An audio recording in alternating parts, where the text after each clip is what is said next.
This view reminds me that our planet should be called sea, not Earth, because water covers 3/4 of it. So much ocean, so much space for weird happenings and unexplained disappearances.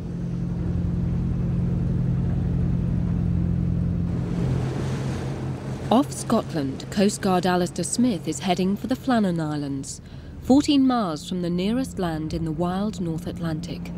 In 1900, another ship made this journey. She had come to relieve Flannan's 3 experienced lighthouse keepers. First mate Joe Moore climbed ashore, but soon came running back in terror. The light was trimmed, the living quarters were tidy, only 2 sets of oilskins and boots were missing. 1 chair was overturned in the kitchen, but the island was deserted. On shore, head keeper James Duckett had lived in this house with his family. His daughter remembers the last time she saw him.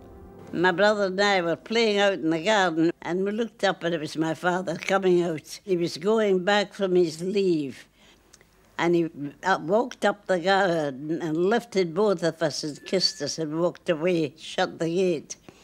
And we stood and looked after him a minute or two. Watched him walking up the road. We lived in a house right at the sea. The sea was just across from us. And we ran after him shouting, "Daddy, Daddy." And he turned at the very corner, and walked slowly back, lifted us up again. So it looked as if he had some presentiment there was something going to happen. We never saw him again. That was the last time we saw him. People feared isolation had driven the men to madness or suicide. Others spread rumours that one had murdered the others before escaping. Some put it down to supernatural revenge for the destruction of the island's ancient chapel.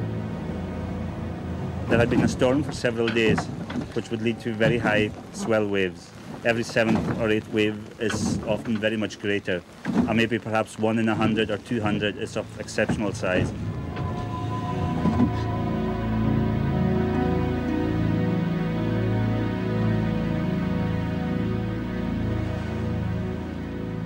That crane pedestal had been damaged during the storm, and when the rescuers arrived several days later, the crane had disappeared. It had been completely swept away. It looks as if 2 keepers, the principal keeper and 1 other, went out to check the southwest landing. The 3rd man would have kept a weather eye out to sea, as he was a lot higher up, to keep an eye out for large swells coming in.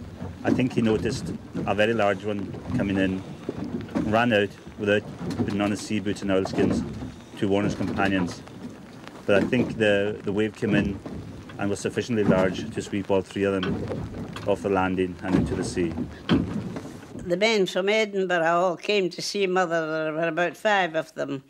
And we were playing in the house at the time when the doorbell rang. When Mother opened the door, these men were all standing outside in the passageway, come with the news of the accident to tell them that Father and all the men were washed away.